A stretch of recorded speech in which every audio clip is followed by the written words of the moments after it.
Hello and welcome to the 1000 Authors Show. This week I am really excited and well overdue because I am talking to Harriet Randall, who is my beautiful assistant and has been for much longer than I thought, and jeepers, time goes quick. But yeah, I thought it was about to, I don't know how it's taken us this long. I really don't know how it's taken us this long. But Harriet and I sat down and we talked about, oh my goodness, so many things. We go on a total vocal safari from right the way from why you might want to have a VA.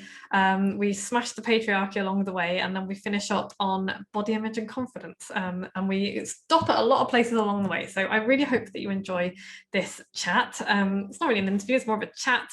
I really enjoyed it. Harriet really enjoyed it. And yeah, have fun. Hi, Harriet. Hello. Hello. So lovely listeners who are listening to the podcast who hear me mention Harriet so often during this podcast. I don't know why it's even taken us this long to do this. But Harriet, thank you for coming on to the 1000 Authors Show. Hi, I'm so excited. This is going to be so much fun. Okay, so this isn't going to be in any way professional, but everybody should really expect that because they listen to the podcast, so that's fine. And we're just going to have a natter about working together and burlesque and maybe a little bit of smashing the patriarchy. We'll see how that goes. We'll keep that low. Yeah, on down low. Okay, so just in case people don't know who you are, can you tell everybody who you are, please? Yes, I am Harriet, and I have been your VA for 6 years. What? Almost. Yeah. 6 years? Yeah. Oh, about that, yeah. We started working together in 2015. Gosh, that's mental. I know, it's terrifying, isn't it? So, well, we started working together really, I was doing transcriptions for you. Yeah. And then my role kind of grew from there, really. And as you threw more stuff my way, and I persuaded you to stop doing things that you didn't need to be wasting your time on. Which was, and I can't even, like, if anybody is thinking of getting a VA, just do it, because it was probably the best decision that I've made in my business ever, was to get you to come and work with me, because it's just made my life so much easier, and it's made my business run more smoothly, because it means that I don't do, and I know sometimes I still fuck things up, but it means that I don't break everything all the time. I just break something some of the time. And if you do break something, you can yell at me and be like, Harriet, fix this. When you say yell at you, it's usually me going, I'm so sorry, I fucked everything. It's broken and I don't know why. I know. And you're like, did you touch it? And I'm like, I may have done, yes. So okay, and we'll come to the other thing that you do in a bit, because you're not only my VA. Harriet is also a businesswoman in her own right, and we will talk about that in a bit, and also how you managed to do all this stuff. But yeah, so let's talk a little bit about what you've learned, because you weren't always a VA, were you? What did you do before you and I started working? So I, in my previous life, was an event organizer for a dance company, for a ballet company. And yeah, basically since I left university, I did event organization. So you can tell I like organizing things. Yes. And then, well, basically, I quit my job in 2015 because I had depression and anxiety, and you were a massive, massive help in all of that shenanigans. You know, I would not have been brave enough to start doing what I do without you at all. So I'm like, gonna get all emotional and cry. Yeah, we're both on the podcast with both of us crying now.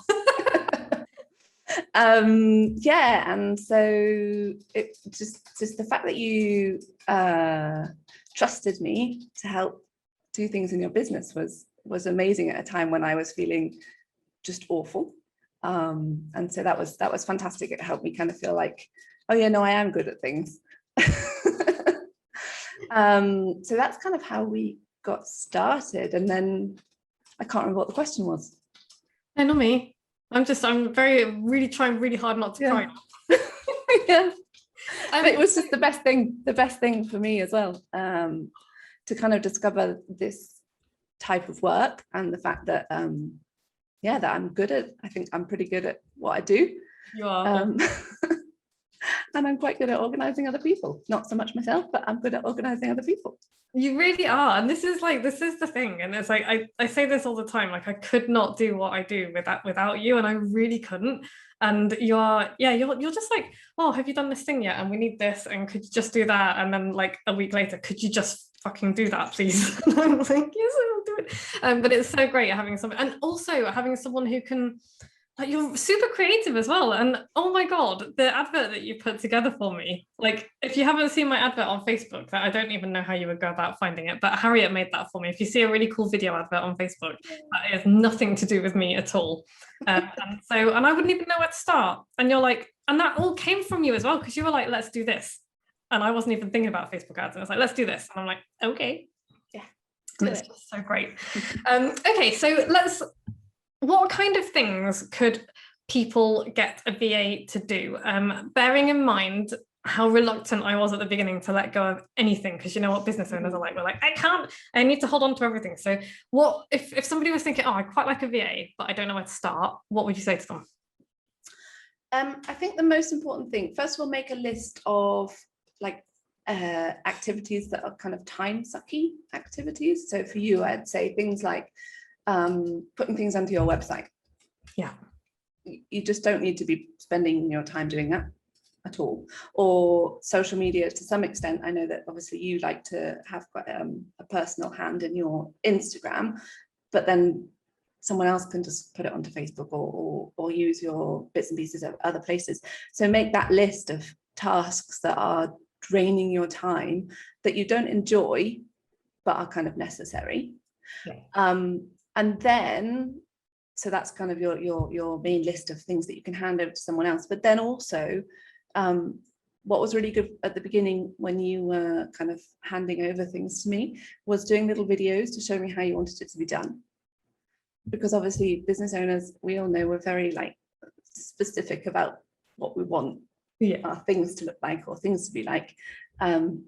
And that was really good to be able to just make sure that I was kind of doing what you wanted. And then obviously as things have gone along, we've kind of grown together and we changed things, and I've kind of taken on a bit more autonomy maybe in what I do. But at the beginning, and that's really helpful because it just means that you know that the thing is being done the way that you want it to be done.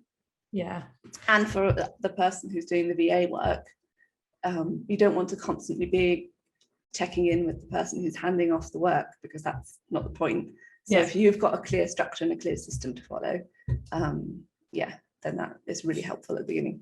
Cool, that's really good advice. And I also would like to add that a really good VA, and this is obviously something that you do, is you start off with following my instructions, but then after a while you're like, there's got to be a better way of doing this, and you streamline stuff and you find better ways of doing things, and you're like, let's try this and let's try that. And and this is where the business owner has also got to be flexible as well and be like, you know what, some of this stuff isn't going to work, and that's going to have to be okay with you. And it's always, I think I'm quite laid back. Am I quite laid back? I'm like, yeah.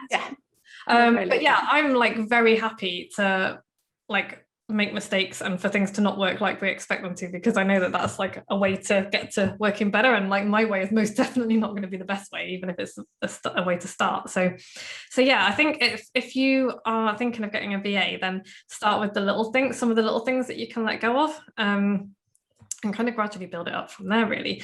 And also, that's really important, it took us a little while to get here, but I think it's really important that we did, is say if there's something that you don't like as well, because for a while, like Harriet's done an amazing job of looking after my books and my accounts and stuff, to the point where my accountant is like, you could do this for a career if you wanted to. That was really funny and like cool. And I looked at your face, and your face was like, I don't want to do that. Please no. But it's good to know you've got a skill to fall back on. I know, right? So yeah, and that's, I had known for a long time that it wasn't your favorite thing to do, and in the end it was like, you know what, let's not do this anymore. You hate it and I feel really guilty about it, so let's give it to somebody else. Yeah. It's good to have that relationship that you can just be like, I don't like this, and that's important as well, I think. Yes, absolutely. I mean, I I think because we knew each other before, so I don't know if people on your podcast know that we did a burlesque class together for a while. Weird. And then Vicky was my pole teacher for a while. I was. So we knew each other in a friend capacity before we started working together. In a half-naked friend capacity. Yes, the best kind of friend capacity. Yeah. So I think that was quite helpful, but also just over the years, it's been really nice to kind of grow and work together, and for me to see how your business has changed and grown as well, and how we've kind of adapted to all those different levels. And it's been great. It has, and you've been like such a great sounding board as well. So if I have ideas, I often run them by you, and you're always super supportive. And sometimes you're like, well, maybe this would work better, and have you thought about this? And that's always really, really helpful as well. So thank you for all of that. Yeah, thank you. So yeah, I mean, what else can we say about VA stuff? Because I really want people, I want you to tell people about the other thing that you do. But is there anything else VA that we can talk about? I think being a VA and also being a business owner, I've kind of, it's like I can see the massive benefits of having somebody that you can just go, oh, can you do this for me? Or just to have somebody else. I think I've noticed this with you. Sometimes it's been good to have me be like, oh, Vicky, remember you need to do X, Y, Z, because you might have completely forgotten, because business owners have 10 million things going on all at the same time. And to just have that other person, to not always be in your own head trying to remember all of the things all of the time. Yeah. I think it's like that backup brain. Yeah, I just think it's like a second brain. Yeah. That's really cool. So you're like, we need to do this. Like, thank you, second brain.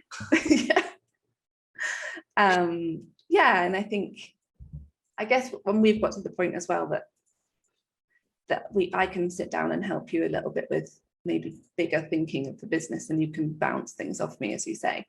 And that again is good, because it can be really lonely running a business, and and it's just nice to have that second brain, that backup person that you can be like, am I crazy to be doing this, or is this a stupid idea?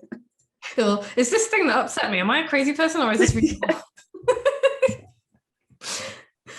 But yeah, this is, it's been, do you know what, one of the things I look forward to most every week is our call. We have a regular Monday morning call, and it's one of my favorite times of the week, because we just get to chat. And yes, we do like the worky stuff as well, but we just get to have a chat. And it's like you say, it's really lonely having your own business, and you and I are lucky, I think, because our husbands are really invested in our businesses. And like Rickard obviously has his own business, and Joe doesn't, but he does does the podcast and all the rest of it. So I think we're really lucky, but it still just gets lonely. It's really nice to have that person that you can chat with, and and they know your business inside out as well, and it's like, it's not like working on your own. And I think because sometimes you can't see the wood for the trees, that kind of phrase, you get that snow blindness of looking at what you're doing and think, oh god, it's all awful, rubbish, I should just pack it in because there's no point. And if having that other person to be like, but remember all of the nice things that these people have said to you, and ignore this one negative thing that's happened that's making you spiral. Yes, that is so useful. That is so useful. It's like I can't even count the number of times you've talked me down from going to work in Aldi.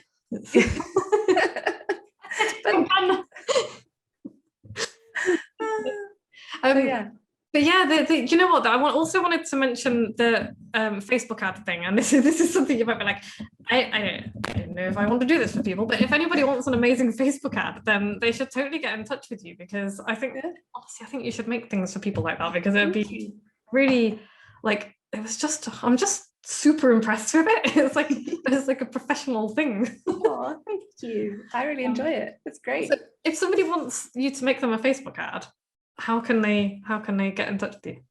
They can get in touch with me via email, and maybe we can put that in the show notes. Yeah. But do you want me to say it out loud in person? Okay. Yeah. It's harriet.l.randall@gmail.com. Cool. And get in touch and give me an idea about what it is that you are selling and what you want from a Facebook advert. and we can have a chat about that. Lovely. Yes, because I have given quite a large amount of money to Mr. Facebook and Mr. Instagram or Mrs. Instagram over the years for my own business, and I've got much better at it, and I've got some good results for my own business. So hopefully we can do the same for you now with this advert. Yay. And speaking of your own business, tell us about it. I run a burlesque school in Barcelona called Glitter Girls Burlesque. And it kind of just started as a hobby in 2017, I think. Because some friends of mine saw a video of me performing and said, "Oh, will you teach us?" And I thought, oh God, I can't teach. What do I know? And then eventually they persuaded me to do it. And it was the best thing ever. And in August, September 2019, hilarious. I was like, right, I'm going to put all of my eggs into this one basket of the burlesque business, obviously Vicky stuff aside, and I'm going to open a burlesque school. And then the world ended. So that was fun, because it was getting good, and I had some good number of students. I'd just taken on a teacher to teach a class for me. Yeah, and then the world ended in March. So that kind of put a bit of a spoke in the wheels, but you're still going. Still going. I also created a membership site over lockdown. So I have the membership site, the online side of the business, and we've come back now to in-person classes, and there's 2 people who teach a class each for me now. So which has its upsides and its downsides. I mean, especially at the moment, it's a case of I'm not necessarily paying myself a salary out of the burlesque business at the moment. But I see it as an investment to have those 2 teachers there, because it's like the same with the VA. The difference it's made to have those 2 other people supporting your project has been incredible, especially last year when everything was so hard. Yeah. Although I was the driving force and kind of would maybe have the creative ideas or suggest what we were going to do, to have other people to be like, oh, naturally, I think it would be better if we did this instead of that, or just to kind of, bounce ideas off or support you has been amazing. And it's just so nice. It's so nice to have this group of three of us who have a really clear vision about what we want from this school, which will eventually happen at some point. And because I know we mentioned this yesterday when we were having a bit of a rant about various things, but I really love one aspect of your vision, because it's a female-owned business, isn't it? Yeah. It's female. Okay. Yes. So obviously the teaching team, there's 3 of us. We're 3 women, and in fact, our studio is in a street that's called Les Tres Señores, which in Catalan means the 3 ladies. Yeah, I love that. And so we've kind of taken that theme, and we've created a performing kind of troupe off the back of the 3 of us. So we are the 3 ladies, and at the moment there's 5 of us in the group in total. We've got with our compere, so our master of ceremonies, and the singer. But the idea is that our performing group is all women. Because even though burlesque performers are all women, a lot of the time producers are men, and we want to kind of change that and kind of create a more female-centric working environment. Right. And the plan, hopefully, one day is to have a proper show with a band, and for all the musicians to be women. That's so cool. Yes, that is our vision for the future of the performing side of things. And for the classes as well, just to be like a safe space for women to explore their femininity and their sensuality, is particularly in a culture and country that's still, it's a little bit behind England maybe, or the UK in that on that side of things. So it's really nice to support those women in that journey. I should point out at this point that Harriet is in Spain. Yes, sorry, Barcelona. I can't remember if I mentioned this. Yes, I am in Barcelona. That's really interesting. So how is the culture different then? So I think that maybe people are a little bit more afraid of burlesque because there isn't a culture of it here in the same way as in the UK. So shows wise, when I first moved here, there wasn't anything. We are now kind of growing it a little bit. There used to be a show called Taboo that was very famous and used to bring people over, but it just died a bit of a death. I'm not really sure why.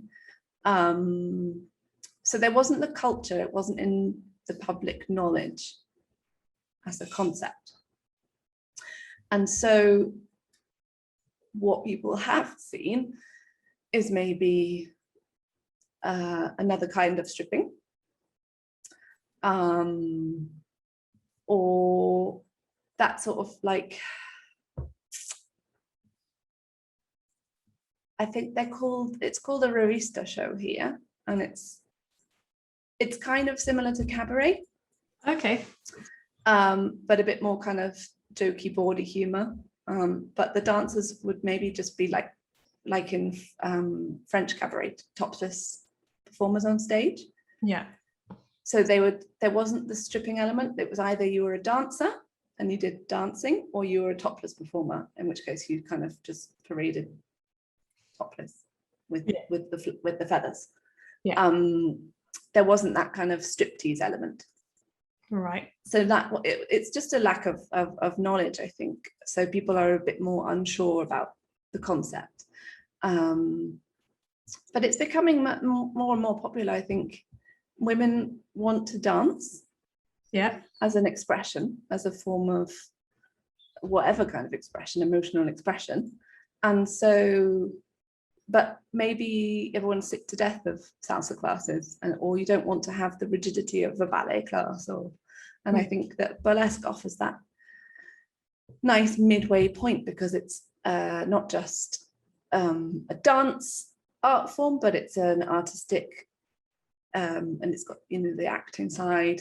There's a whole range of artistic expression within burlesque as a genre that you can explore, and it helps you if you feel not very confident, but someone comes into a class and says, right, the intention here, your intention here is you're going to think about this. So whatever, you are in love with this man or this woman, and they're ignoring you, and you're trying to catch their attention. So you've got that idea in your head, and you don't have to be thinking, oh God, I look really awkward in the mirror, because the idea is that we work on kind of the intention behind the moves as well. Okay. Yes. I love that. I love that idea, and I like the idea of applying that to different areas of creativity as well. I love taking things from one area and putting them in another. I also love the variety of burlesque as well, and what you can do, because there's sexy burlesque, there's the beautiful glittery burlesque, which is what you specialize in, and then there's like the comedy burlesque, which is what I tended to do when I did it, and because I automatically go to clown. And then there's boylesque as well, isn't there? Is there much boylesque in Spain? Can't imagine there is. No, that's even harder to find. We have Madrid is starting to get a few more boylesque performers. I'd say there's maybe 4 or 5 based in Madrid. We only have a couple here in Barcelona. But that's good. I mean, it's getting there. A friend of mine who owns a pole studio here, who is also a performer, a burlesque performer, she has trained a boylesque performer, and he's fab. He's really, really great. So it's kind of growing, but yeah, as you say, it's such a varied art form, because, and even within the 3 of us as teachers, I think that's something that we can really offer as teachers, is the fact that we all have different backgrounds. Yeah. So I come from a kind of jazz, lyrical, musical theatre type background. one of the other teachers comes from a more flamenco background, and the other one from a tribal belly dance background. And so we've all got these different takes on movement and dance that we then apply to the tease side of burlesque. And I just find that fascinating. I think it's really, really cool to see one move and done by 3 people and how different it can be. Yeah, that's it. And I was thinking that when you were talking about having other people teaching with you and how valuable that is, because you don't want to just learn from one person. You want to learn from, because you can pull stuff, like you say, different styles, different approaches, different ways of thinking about things are all really valuable and that goes for anything as well. That goes for, whatever you're learning. Don't just learn from one person. Go look at lots of people and see what you can pull, and you're probably going to be drawn to a single mentor that you want to work with more than anybody else, but that person, if they're good, will help you to pull all of those styles together and find your own, which I think is the important part. Absolutely, because at the end of the day, this is something I say to my students a lot, like, we're not trying to be a corps de ballet in a ballet performance where everyone is the same and perfect and equal height and the moves are the same, because at the end of you each need to take this and make it your own. That's where this is the bit where I can't think of the word in English. Oh God, what is it in Spanish? Tell me the Spanish word. The gracia, the enjoyment kind of comes for the audience. Yeah. To see, I keep saying women because obviously at the moment all of our students are women, and our focus really is women. But for an audience to see a group of women of different sizes, different ages, everything is different, performing the same moves but in their own way and then just enjoying themselves and having a whale of a time, it's magical. It's really magical. It is. Yeah. Oh, I'm gonna get all emotional again now. Because people who listen to this regularly know that I go to the pole studio and do my trapeze, and we do showcases and things. But I just remember one of the comments that my godfather had come along to watch the show, and he said that one of the things that he loved most about it was that there was such a variety of shapes and sizes on the stage and abilities and different styles, and that we've got 2 men as well who come to the studio, and he was just great that it wasn't just a load of a stage with a load of supermodels on it, because it's just, that's not realistic. It's not representative of the world, and it's like you say, it's not that interesting either. No, and that is, that is one of maybe the negative sides of burlesque. The burlesque industry at the moment in certain spheres and in certain countries is that the kind of more famous performers tend to end up all being the same. Same costumes, same look, same moves. And it's, in a way, it's frustrating because the kind of basis of the art form was always self-expression and being different. Yeah. So it's kind of like, no. And I think that's an inevitable function of the way our media works, honestly, because it's like it's fashion. You look at Renaissance paintings and all the women, the ideal female form is not what you would think. It's not what it is now, or what it was in the 90s when it was like Kate Moss and heroin chic and everything, and it's just like the worlds apart. And so I think the fashions inform that as well, and the fashions don't really have much to do with what real humans think is fun or attractive or interesting. It's just like that's the thing the media is focusing on at the moment. Yeah, and social media does tend to be a bit of an echo chamber.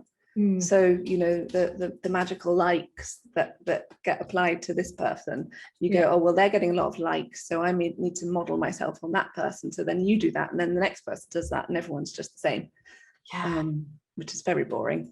And again, it takes a lot of courage to look at that and say, I'm not going to do that, I'm going to do something different. It does take a lot of courage to do that, because that's you setting yourself apart from what the herd is saying, and we're not programmed as humans, we're not designed to do that. That's a danger. That's like danger. So for you to be running a burlesque school that like empowers and encourages people to say, no, you know what, I'm going to find my own style, it's just so cool. I love it. I love it. Yeah, I like it too. You're like the naked tassely version of what I'm trying to do with my books and writing, and it's like, no, ignore all of that over there. We're gonna go and do this thing over here. Yeah. Or that thing over there, or that thing there. Yeah. And it is hard. And there's days when you're like, oh God, what am I doing? Why am I trying to do this? It's, you know, Yeah. Particularly the last year. Yeah. And everyone going, oh, because from September it will be fine. And I'm like, it better be fine because I need to eat now. Or maybe I don't. Maybe, you know, yeah, I can just live off my confinement cake, get weight gain, and then it'll be fine. Well, I mean, you know, what's trendy at the moment? I don't know. So the trendy body type of the moment. No, I think it's the Kim Kardashian big bum look. Oh, is it?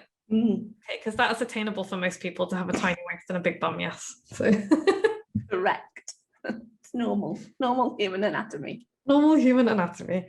Yeah, and that's and another thing while we're like, let's drift into gently smashing the patriarchy. We can talk about that a little bit as well, and how we've got these. I've totally lost my train of thought. I had a good point and it's gone. It doesn't matter. I'm just going to keep rambling anyway. But yeah, so you know, having this kind of unattainable body type that we're all supposed to aspire to, and which doesn't do anybody any favors, including men who are like, oh, that's the thing I'm supposed to find attractive, so that's what I'm going to say I find attractive, even if I don't actually find that attractive. And it's like, how is that helpful to anybody? And so more of what you're doing, please, because then we can be confidence is attractive. It's got nothing to do with how you look. And that's something that I think I wish I had known when I was a teenager. Yeah. And but it's something you have to work on. And this is, well, I mean, it's a constant battle in a way with your own brain, because our brains want to sabotage us all the time. And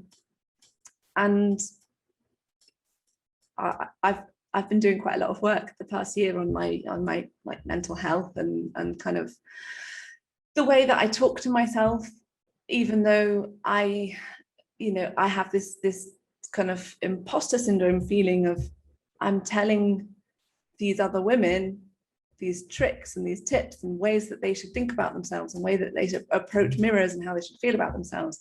And a lot of the time, I don't feel that way about myself. So I'm this terrible person who's selling a fake thing. But it's just it doesn't happen overnight. It's something you have to work on every single day.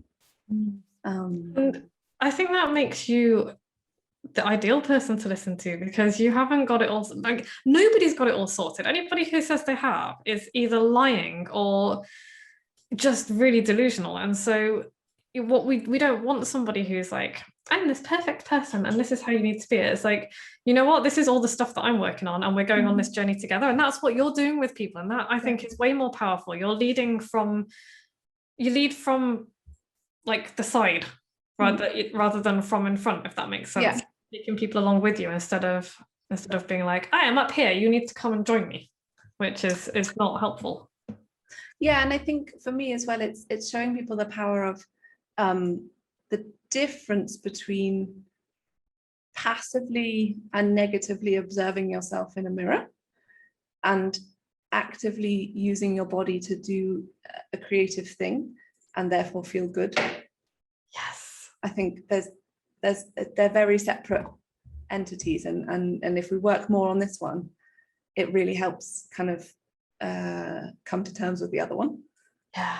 Yeah, you're so right about that, because that's, you know, every time, and I found that to be really helpful as well. It's like every time I feel bad about like whatever body part is bothering me today, I'm like, but look at what this body can do. Look at what it can do on a trapeze. Look at what it can do in a handstand. And, you know, for you, it's like, look at how it can move. And it's just, it's like focusing on what your body can do rather than what your body is really, really useful. Because, you know, it's just a body. There's no good thing or bad negative thing about a body. A body is a body. It's what you, it's how you use it. That is the positive thing. Cool. Yeah. That seems like a good note to end. Hey. podcast on. This is really cool. I like how we just rambled from like VA through burlesque into the patriarchy and out via loving what it can do. Yeah, that's cool. Yeah. I feel like we've covered a lot of good stuff, all of which is relevant to writing. Yeah. Yes, it's all about active creativity. Yeah, it is, and about pulling inspiration from all over the place and then getting off your backside and doing something with it. Yeah, and not doom scrolling, as you call it, through Instagram. I don't know where that's definitely not my word. I can't claim it, and I can't remember where I read it, but I read doom scrolling and I was like, that's exactly what it is. Yep. Fill your Instagram feed with cute animals and it will make your life a lot better. Yes. And I have actually, here's a top tip. I don't know if it was you who told me this or somebody else. Somebody told me, or I read somewhere, that you should have a separate Instagram that is for feeling good, and your business Instagram should just be for business. It's like, I'm going on here to post this thing and then I'm going to interact, but then I'm going to come over here and look at puppies. Yeah. And that's all plants.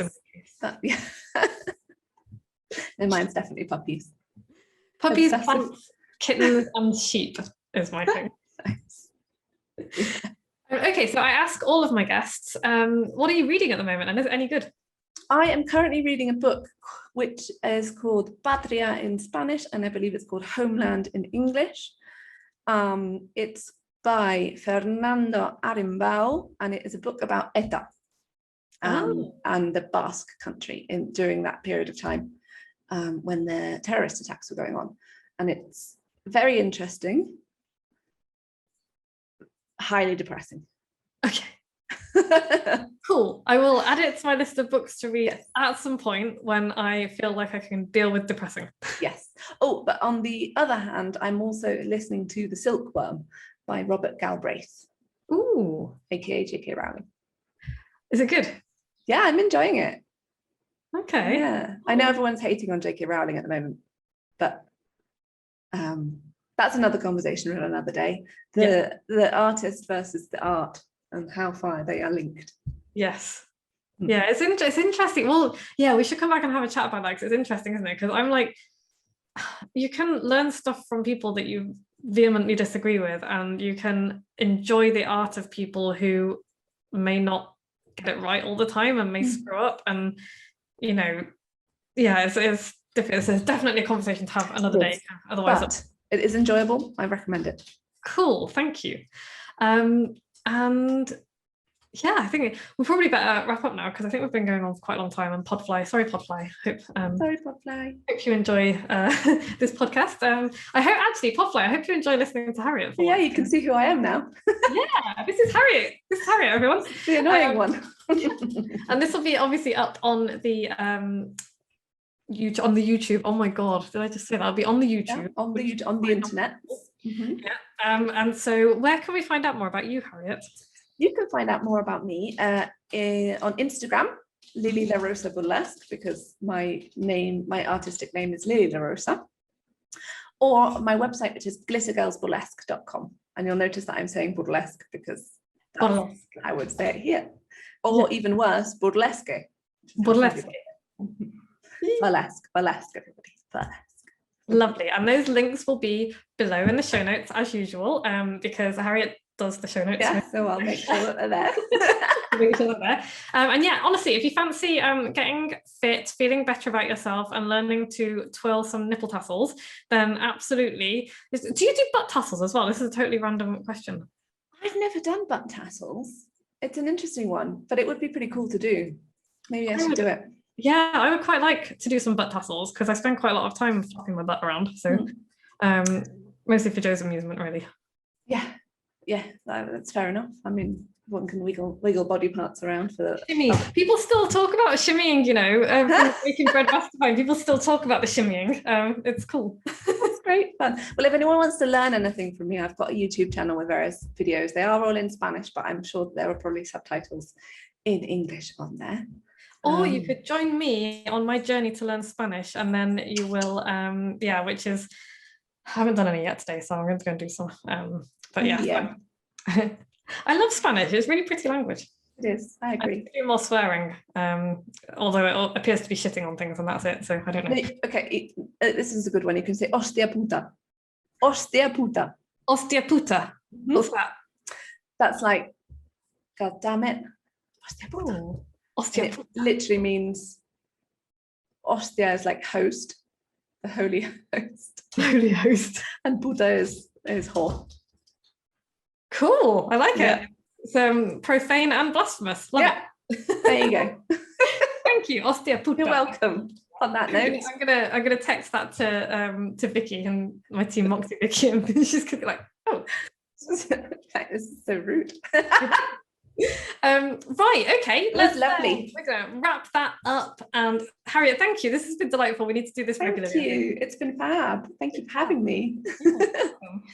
We will be back. I'll be back with Jo next week, talking about something to do with words or books. As usual, have no idea because I'm disorganized.